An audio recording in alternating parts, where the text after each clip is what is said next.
With the 2025 NBA Finals underway, people are already talking about this summer's free agency group. Though cap space is few and far between every year, players move as free agents between teams. And even if you don't think it's possible, sign-and trades can make anything happen. Today, I wanted to give you guys my top 10 players whom I believe will be the most sought after this summer. These are the guys whose additions may be enough to push one team over the edge and into serious contention.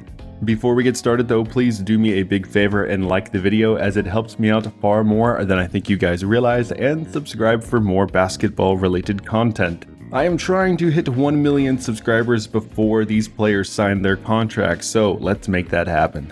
Before we begin this list, I wanted to give a quick honorable mention to James Harden.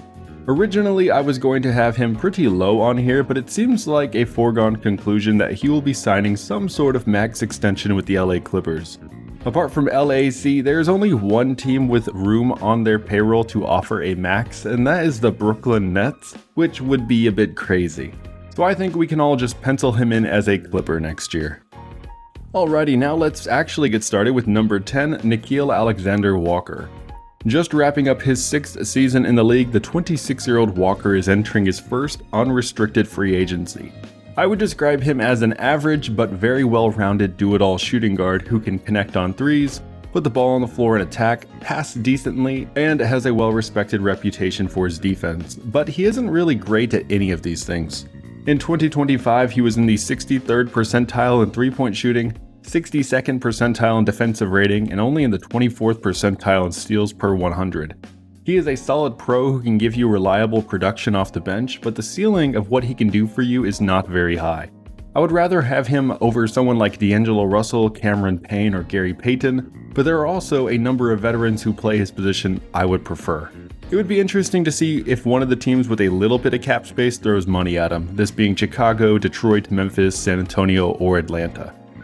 At 9, Steven Adams. Though I thought the knee injury he sustained with Memphis 2 years ago was going to mark the end of his time as an impactful NBA player, Adams actually returned to the hardwood quite well in 2025. His game has never relied on explosiveness or athleticism, and his physical strength and basketball IQ remain as high as ever. He was a crucial piece to Houston finishing near the top of the West and giving Golden State a good fight in round 1 of the playoffs. Adams is a guy who probably won't sign for much more than the vet minimum. Therefore, there are actually a lot of teams with just enough cap space or mid-level / biannual level exceptions who would benefit from his services as a backup 5, which is easily one of the least appreciated but most important roles on an NBA team, might I add. At 8, Guerschon Yabusele. After years of working on his game and climbing the ladder in Europe, Yabusele made his long-awaited return to the NBA this past season with Philly, and though the team was a mess, he did not disappoint. Yabusele is a beefy power forward with long arms who can rebound, space the floor, and move bodies inside to finish at the rim. Though most bigs are taller, very few are strong enough to deter him inside, and that shooting touch sure is sweet. Floor spacing fours who are not liabilities defensively do not grow on trees. Though I don't think he is a sure-thing starter for a contender, he would do an excellent job on any championship-chasing team as a bench player. His value is tough to predict though. I would not be shocked to see him sign a $10 million deal somewhere, but I would also not be surprised if he signed for just the veteran minimum. At 7, Santi Aldama. Speaking of floor spacing forwards, Aldama would make an excellent addition in that role for just about any contending team. Beyond just shooting threes at a solid rate, the Spanish wing has also shown an impressive ability to put the ball on the floor to create for himself and others, as well as a surprising ability to rebound. He played the fewest minutes per game in the entire league of anyone to average at least 12 points, 6 rebounds, and 2 assists per game last year. I know that's very specific, but that is also some very good, well-rounded production for a backup forward that any team could use. He is another example of someone who could wind up signing for an 8-digit deal, or just be a well above average producing veteran minimum player. But if he only gets the veteran minimum offers, then you have to pay attention to EuroLeague teams like Barcelona or Real Madrid, who would love to throw lots of money to bring an NBA level Spaniard home. At 6, Gary Trent Jr. Last year was a major surprise to see how little Trent ended up signing with Milwaukee. He is a 26-year-old terrific combo guard who can space the floor, orchestrate an offense, and defend. It is difficult to name teams who would not benefit from his services. He is a guy who could either start and play a meaningful role or come off the bench as a spark plug of production. Though Milwaukee's playoff run was brief this past go-around, he actually led the entire NBA in steals per game at over 2.5, while shooting 55% from deep on 3 tries a game. I would say he was the most underpaid NBA player in the postseason this year. Brooklyn obviously has all the money in the world to throw at him, but more competitive teams like Chicago, Detroit, or Memphis are also in the mix, as any of them could offer him $10 million+ deals with their cap space. At 5, Quentin Grimes. Here we have an interesting case because Grimes was a perfectly solid NBA player for 3.5 years between 3 different teams. He was an off-ball wing who shot decently, could put the ball on the floor, and defended well. But after the trade deadline in 2025, where he was dealt to his 4th team, the Philadelphia 76ers, he finally took off. In his 28 games with Philly, Grimes put up averages of 21, 5, and 4 with 1.5 steals and a 37% long ball. I know those are a lot of very specific numbers, but the only 2 players in the league who did at least all of that the entire season last year were Shai Gilgeous-Alexander and Nikola Jokic. Does this mean Grimes is destined to break out and be an All-NBA player next year? Probably not. Philly was injury-plagued and taking down the stretch last year, so perhaps he was receiving an unreasonable amount of touches. But at the same time, for him to produce as well as he did against teams that were genuinely trying is not something that should be overlooked. I think Grimes is a guy a young team looking for pieces to build around would love. Philly may desire to re-sign him though, and he is a restricted free agent, therefore they can match any offer a team puts in front of him. I'm not sure how high though they are willing to spend if Brooklyn comes along with a nice big fat contract. At 4, Ty Jerome. A very unique and interesting free agency will soon play out for Ty because for the most part, his NBA career has been uneventful.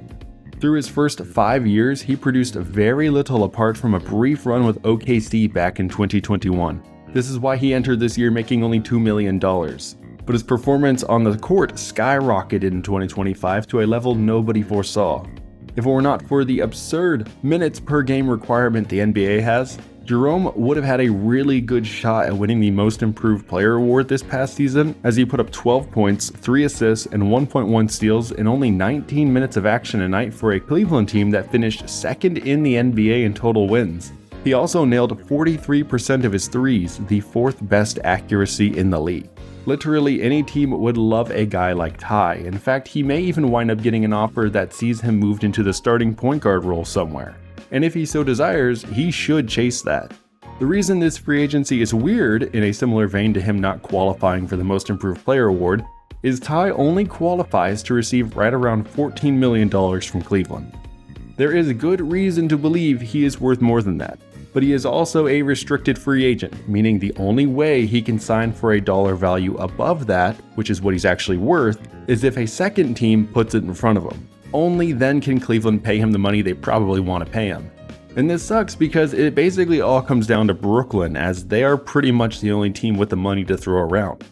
If Brooklyn doesn't see value in taking the time to court and sign a guy they likely won't actually get, then that would mean Ty could miss out on a lot of money.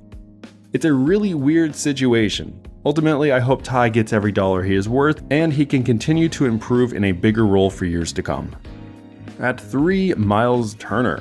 The only guy on this list still playing ball. Turner has been a Pacer for a full 10 years. Over this decade, he battled with them through thick and thin, and for now 2 straight occasions has seen his team make the Eastern Conference Finals. This year, they are competing in the actual championship series, so we will have to see how the 2025 story ends. But either way, once the final buzzer sounds, he will take off his Indy jersey for potentially the last time. Turner is a well-rounded two-way big who does just about anything an NBA team could ask. He spaces the floor, can attack off the dribble, can score on the block even, and is an excellent interior defensive stalwart. Of course, Turner is maybe barely a top 50 player in the league. Entering his age 30 season, he has never been a good rebounder, and his passing is barely serviceable. There are better 5s out there on the free agent market and on the trade block. You may think it would be heartless for Indy to lowball Mr. Pacer, but at the same time, if they want to continue contending for years to come, It would probably not be in their best interest to throw 5 years, $30+ million at Turner. It will be an uncomfortable summer for both sides of that table, which could be an opportunity for Brooklyn to swoop in with an offer way too steep. Or perhaps a sign-and-trade team will butt in and make an offer that makes both sides at least kind of happy. No matter what happens, I hope no bridges are burned this summer in Indianapolis. At 2, Josh Giddey. Post-trade deadline, Giddey was not just one of the best point guards in the NBA, he was one of the best players in the NBA. He averaged 20 points, 9 rebounds, 8 assists, 2.4 stocks per game with a 45% long ball. He was the offensive mastermind for Chicago. As though a bit slow and awkwardly athletic, Giddey managed to run the show and keep his Chicago team competitive all the way to the bitter end. This upcoming season, there is a good reason to believe he will not only take the Most Improved Player award, but he also may snag his first All-Star Game nod. But first, free agency.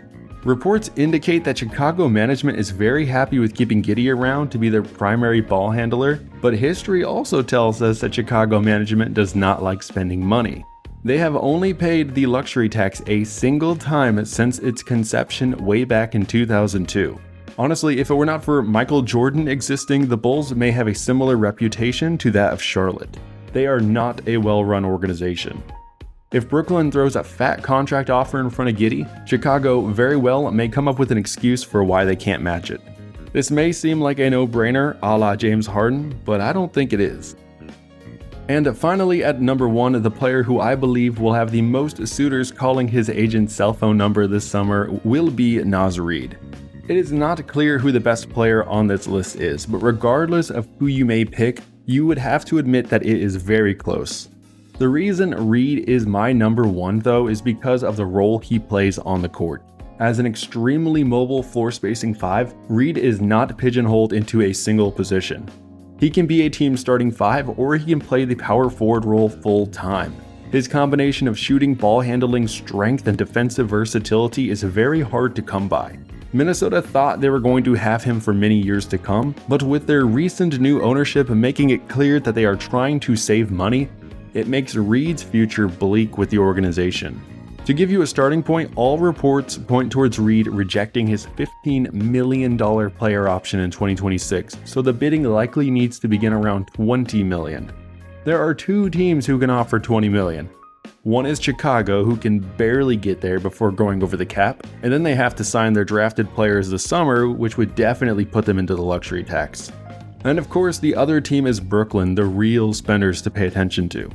They will be creating a team almost from scratch this summer. If they want to, they can offer massive deals to both Reid and Giddey, plus better than the vet minimum to a handful of other guys they may want. Reid is the prized player everyone wants this summer, and his free agency decision will surely have a major impact on who is and is not contending next season. Thank you all for watching all the way up to the end. I really do appreciate it. Please let me know down below which of these guys you are hoping your team lands, and another free agent I may have missed that you think will have a significant impact on this upcoming season. There's a lot of different options for that. Also, please subscribe for more basketball-related content. I plan on making a lot of videos this summer, so you are going to want to stay tuned. I will see you all next time.